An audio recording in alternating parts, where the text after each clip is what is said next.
पर बिहार में आरा की सीट पीछे चल रहे हैं आरके सिंह, सुदामा प्रसाद आगे चल रहे हैं। आरके सिंह की कल ही बाइट आई थी, उन्होंने कहा था कि सब हवा हवाई हो जाएगा, सब उड़ जाएंगे, लेकिन यहाँ पीछे चल रहे हैं। औरंगाबाद की सीट सुशील कुमार सिंह पीछे चल रहे हैं, वहीं पर अभय कुमार सिन्हा को आप देखिए लालटेन लेकर आगे बढ़ रहे हैं। अगली स्लाइड बिहार में बांका की सीट, और यहाँ पर गिरधारी यादव आगे चल रहे हैं, जयप्रकाश नारायण यादव लालू प्रसाद के बेहद करीबी पीछे चल रहे हैं। इसके बाद बेगूसराय में देखिए गिरिराज सिंह, अभी हमने बताया कि ये अभी आगे चल रहे हैं, अवधेश कुमार राय पीछे चल रहे हैं, हालांकि पकड़ इनकी भी कम नहीं है, मजबूत है, लेकिन पीछे चल रहे हैं नंबर्स में। भागलपुर जहां पर अजय कुमार मंडल आगे चल रहे हैं, अजीत शर्मा पीछे चल रहे हैं। ये गौर करने वाली बात है, आखिर क्या हो गया, अजीत शर्मा क्यों पीछे चल रहे हैं। मिथिलेश तिवारी बक्सर सीट से पीछे चल रहे हैं, आगे सुधाकर सिंह आगे चले। सुधाकर सिंह आपको याद होंगे, बिहार सरकार में कृषि मंत्री रह चुके हैं। गोपाल ठाकुर आगे चल रहे हैं, दरभंगा सीट से पीछे चल रहे हैं ललित कुमार यादव, यानी लालटेन वहां से पीछे। गया सीट की बात की जाए, जीतन राम मांझी आगे चल रहे हैं, कुमार सर्वजीत पीछे चल रहे हैं। ये गया सीट का हाल आपने देखा। अगली सीट गोपालगंज, जहां पर डॉक्टर आलोक कुमार सुमन आगे चल रहे हैं, और प्रेमनाथ चंचल उर्फ चंचल पासवान पीछे चल रहे हैं। रोकते ही इसे, जरा चलते हैं ब्रेकिंग न्यूज के लिए सीधे। और देखिए एक बड़ी खबर बताएंगे अपने दर्शकों को, मंत्री मदन सहनी का बहुत बड़ा बयान सामने आ गया है। उन्होंने कहा है कि हम लोग पीएम मोदी के साथ खड़े हैं। तो मदन सहनी का ये बहुत बड़ा बयान, हम केंद्र में सरकार बनाएंगे। एक बार फिर से इसी दावे के साथ मदन सहनी का बहुत बड़ा बयान सामने आया है। उन्होंने कहा है कि हम प्रधानमंत्री नरेंद्र मोदी के साथ हैं। चलिए, आनंद अमृतराज हमारे साथ इसी बोर्ड पर आने वाले हमारे संवाददाता जिन्होंने ग्राउंड रिपोर्टिंग की है। ये बयान मदन सहनी का आ रहा है भाई, किस कान में आ रहा है, लेकिन आपका बयान हम इस कान में सुनेंगे। क्या कहना चाहेंगे आप इस बयान पर? देखिए, निश्चित तौर पे विवेक और रीजनल पार्टियों की भूमिका अचानक से बढ़ गई। जो आंकड़े अभी तस्वीर पे दिख रही है, और इस आंकड़े से साफ है कि एनडीए भले 300 के आसपास है, लेकिन जो बीजेपी को पूर्ण बहुमत चाहिए था अकेले में, वो नहीं पहुंच पा रहा। और ऐसे में जो भी रीजनल पार्टियां हैं उनकी भूमिका बढ़ जाती है, और इसमें जेडीयू की भूमिका काफी बढ़ जाती है, क्योंकि जो अभी आंकड़े आ रहे हैं उसमें से जेडीयू का प्रदर्शन बहुत बेहतर रहा है और दिलचस्प है। और सबसे बड़ी बात है कि इस पर बीजेपी का रिएक्शन लेना भी बहुत जरूरी हो जाता है विवेक, कि भाई उनके मुल्क में क्या चल रहा है। आगे कौन सोचा था आपने कैसे आंकड़ा आएगा?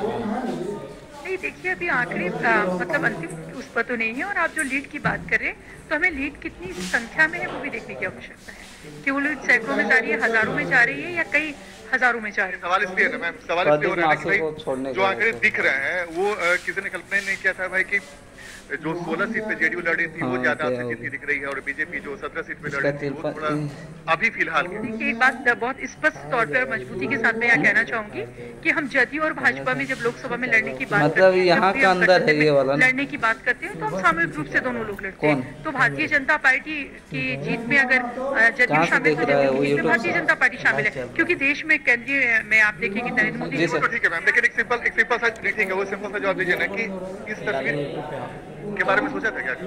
मैं मानता, हमें ये पता था कि हम बिहार में सारी सीटों पर जीतेंगे, यह हमें हमेशा से पता था। सर जरा आप हमें इसको ब्लर कर देगा। आपने कल्पना किया था कि बिहार में ये एक मिनट आनंद जरा रुकिएगा, मदन सहनी को उन्हीं के साक्षात रूप में जरा सुन लेते हैं। कहाँ का जिला रहा है, मतलब कहाँ का हम लोग बिहार का दिखा है। मंत्री मदन जी, जो तस्वीर उभर रही है, जो आंकड़े आ रहे हैं, उसमें क्षेत्रीय पार्टियों की भूमिका महत्वपूर्ण होती जा रही है। टोटल 14 सीट है, मतलब बीजेपी जीत गया। चलो बिहार से भी तो बीजेपी जीत गई, और ये 3 और ये कितना बचा, और 7 सीट लेके करेगा सर आज जीते। बिहार से भी तो जीत गए बीजेपी। माननीय प्रधानमंत्री जी को जाकर के बधाई भी दिया है, और इस तरह का सोचने का कोई सवाल ही नहीं उठता है। हर हाल में हम लोग, हमारी पार्टी पूरे मजबूती से एनडीए के साथ है, माननीय प्रधानमंत्री जी के साथ है, और हम लोग सरकार बनाएंगे। ये जो परिस्थिति उभर रही है उसमें जेडीयू की भूमिका भी काफी महत्वपूर्ण हो जा रही है। जदयू का भूमिका तो पहले से ही महत्वपूर्ण रहा है, हर चुनाव में महत्वपूर्ण रहा है, और इसलिए नीतीश कुमार जी आज तक हैं, और उन्हीं के नेतृत्व में बिहार में हम लोग मिल के लड़े हैं, लेकिन उनके नेतृत्व को न आज तक कोई नकारा है, न आगे भी कोई नकार सकता है। तो ये जो तस्वीरें उभर रही है, जो आंकड़े सामने आ रहे हैं, क्या कहेंगे? हम लोग तो 300 का पार कर ही रहे हैं। तो आप देखिएगा जब गणना पूरा होगा तो 300 से हम बहुत आगे रहेंगे।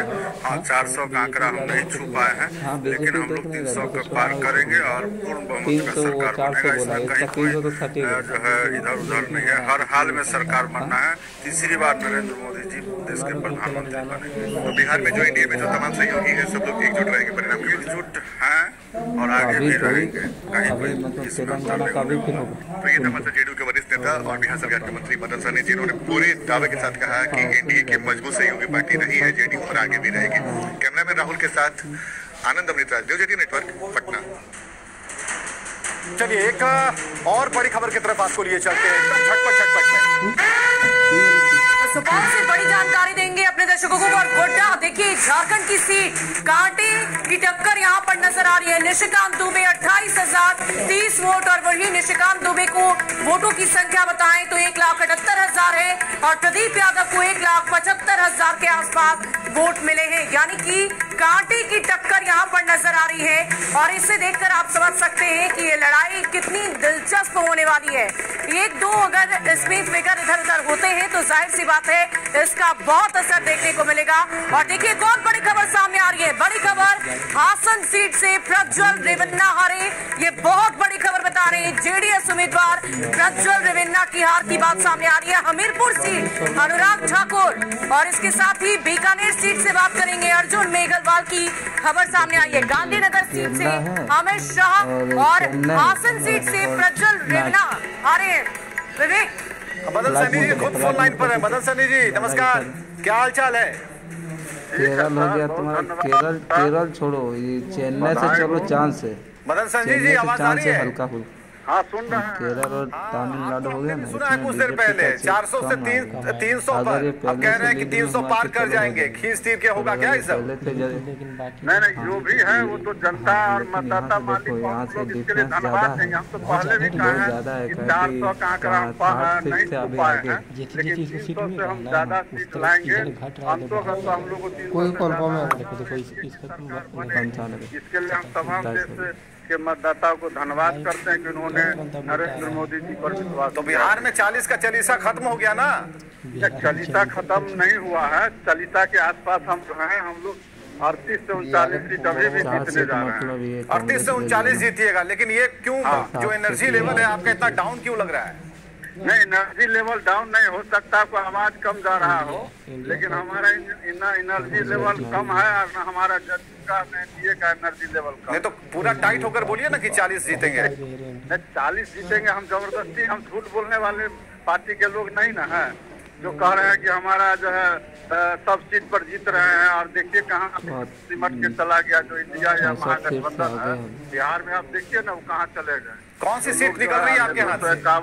251 जो है